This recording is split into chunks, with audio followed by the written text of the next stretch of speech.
এটা দেখানোর কারণ এই দেখেন, এই যে যত ঠান্ডা হোক যত বৃষ্টি হোক गाड़ी क्लीन करते হবে। सलाम वालेकुम ऐसा ये ठंडे का अंदर आप कैसी सुबह से पानी से काम कर रहा है? अच्छा और ये लोग बोलते से जे हाँ अच्छा गाड़ी क्लीन करते से তো ও আমার বলতেছে কথাটা এই যে আমি কোম্পানির চাকরি করি, ঠান্ডা আর গরম কোনোটাই কাজ হবে না, আমার কাজ করতে হবে, আর যা চাকরি করতে হইলে আমার গাড়ি ক্লিন করতে হবে। এই গাড়িতে কিন্তু কোনো হেল্পার নাই, ওই একজনই ড্রাইভার, ওই পানি বিক্রি করবে, ওই কোম্পানির হিসাব দেবে। কিন্তু মজার বিষয় হলো এই গাড়ির যারা ড্রাইভার এদের প্রচুর ইনকামটা কীভাবে দেখা যায়, এই গাড়িতে আপনার এক ট্যাঙ্কি পানিতে মনে করেন যে 1200-1300 রিয়াল বিক্রি করতে পারে পানি সারাদিন ঘুরিয়া। তাই 1200-1300 রিয়াল ঘুরিয়ে বিক্রি করলে অন্তত 100 রিয়াল মারিয়ে দিতে পারে অটোমেটিকলি। এখন 100 রিয়াল যদি ওইখান থেকে মারে আর 100 রিয়াল স্যালারি আছে, 200 রিয়াল হয়ে গেছে। এরপরে হলো কোম্পানি দুপুরের খাবারটা দিতেছে, সকালের নাস্তাটা দিতেছে, যেহেতু এরা সারাদিন বাইরে থাকে, ডিউটিটা বেশি, লং ডিউটি। আপনার ডিউটি আপনার হলো এই এক ট্যাঙ্কি পানি নিয়ে সকালবেলা বেরোবে, আর রাত 10টা বাজুক আর দুপুর 12টা বাজুক, ট্যাঙ্কি খালি তুমি বাসায় চলে আসো, তোমার ডিউটি শেষ। ট্যাঙ্কি খালি হয় নাই, তুমি সারাদিন রাস্তায় করবা, ট্যাঙ্কি খালি করিয়ে বাসায় আসতে হবে।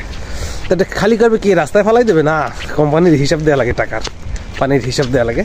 তো যাই হোক, আজকের ব্লগটা ছোট্ট মিনি ব্লগ এরকমই, এটা এতটুকু ছিল। তো আমি চলে আসছি আমার বাসায়, দেখতেছেন বৃষ্টির পানিতে রাস্তাঘাট তলিয়ে গেছে। সবাই ভালো থাকবেন, সুস্থ থাকবেন, ভালো রাখার চেষ্টা করবেন অন্যকে, আপনার দ্বারা যেন অন্য কারো কোনো ক্ষতি না হয়। আল্লাহ হাফেজ, সালামু আলাইকুম। হ্যালো বন্ধুরা, কেমন আছেন? ছোট্ট একটা মিনি ব্লগ নিয়ে আপনাদের সামনে চলে এসেছি সৌদি আরব থেকে। আমি আসছি নাস্তা নিতে, এটা রুটি লইলাম, এই রুটি নিয়ে যাইতেছি। প্রচুর ঠান্ডা পড়ছে, আর গত বুধবার রাতের থেকে বৃহস্পতিবার শুক্রবার রাত পর্যন্ত প্রচুর বৃষ্টি হয়েছে। দেখেন রাস্তার উপর পানি জমে গেছে। আমি কিন্তু থাকি লোকাল এলাকায়, যেমন আপনার বাংলাদেশের ঢাকা, বউবাজার, রায়বাজার, হাজারিবাগ, ওই সমস্ত এলাকা বলতে পারেন। আমি যে এলাকাটায় থাকি এই এলাকাটা সৌদি আরবের প্রভাবশালী এলাকা না, কেননা এখানে আমার মতন সকল প্রবাসী বাইরে এখানে থাকে। কারণ হলো একটাই, এই সাইডটা আপনার হলো কোম্পানির সব, আরবিতে বলা হয় বিল্লা, বাংলায় যেটা বলি আমরা যে বাসা। এই কোম্পানির সব রুমগুলো এই আমি যে সাইডটায় থাকি স্তর 18 নম্বর এইখানে। এখন বিষয়টা হচ্ছে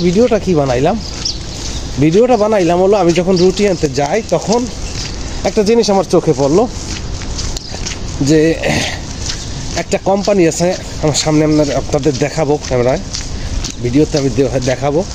এটা হলো খাবার পানি বিক্রি করে লোকালটা, যেমন আপনার ফিল্টার পানির জার 2 রিয়াল করে, 1 জার পানি দেবে, দিয়ে আপনি ফোন দিলে 2 রিয়াল নেবে। কিন্তু 1 জার পানির জন্য তার সাথে গাড়ি নিয়ে যাবে না, ম্যাক্সিমাম 20 জার 30 জার পানি রাখা লাগবে। এখন এরা কিন্তু এই কোম্পানির চাকরি করে, যার কারণে এই ঠান্ডার ভিতর, প্রচুর ঠান্ডা, সকালবেলা উঠেই তার সর্বপ্রথম গাড়িটাকে ক্লিন করতে হবে, করা লাগবে। গাড়ি ক্লিন না করলে স্যার 40 রিয়াল স্যালারি কাটবে। ওনার স্যালারি যা তার থেকে 40 রিয়াল প্রতিদিন কাটবে। এখন বিষয়টা হয়েছে যে এলো আমার এই কোম্পানির কাজ করতেছি, কাজ করলে কোম্পানির নিয়মকানুন মানা লাগে। अस्सलाम वालेकुम। कैसे है भाई साहब? ठीक है, आप कैसे हैं? सही है। وين جو انت؟ إذا جرى روح بقالة بقالة فين؟ بقالة هناك قدام، ما تسمع انت؟ لا ما سمعت. انت روح هناك، ايه هناك روح بعدين شوية. هذا سيارة سوسو؟ ايوه هذا سيارة سوسو، هذا فيلا كبير. إيه. هذا سوسو شوية قدام بس. طيب شكرا। তো যাই হোক, এখন এই লোকটা, এই যে আমি দেখাবো আপনাদের, একটা দেখাই গাড়ি, এই যে গাড়িটা দেখতেছেন এটা হলো পানির গাড়ি। আসলে এটা লোগো আমি ইউজ করতে পারতেছি না ভিডিওতে, কেননা এটা খুব সিরিয়াসভাবে দেখতেছে ফেসবুক বা ইউটিউব, অন্য কোনো ব্র্যান্ডের বা অন্য কোনো কোম্পানির লোগো আমি ইউজ করতে পারবো না, কেন তারে প্রমোট করা হয়। এই জন্য আমি লোগো ইউজ করলাম না। যে কোম্পানিটা ইন্ডিয়ান কোম্পানি, আর এই কোম্পানিতে যারা কাজ করে সবই ইন্ডিয়ান। প্রায় 80-90টা গাড়ি আছে, 80-90টা গাড়ি আছে শুধু এই পানি বিক্রি করে। এই দেখুন, ও একজনে গাড়ি ধুইতেছে, এই পানির কোম্পানির পানির গাড়ি। ওই যে একটা গাড়ি,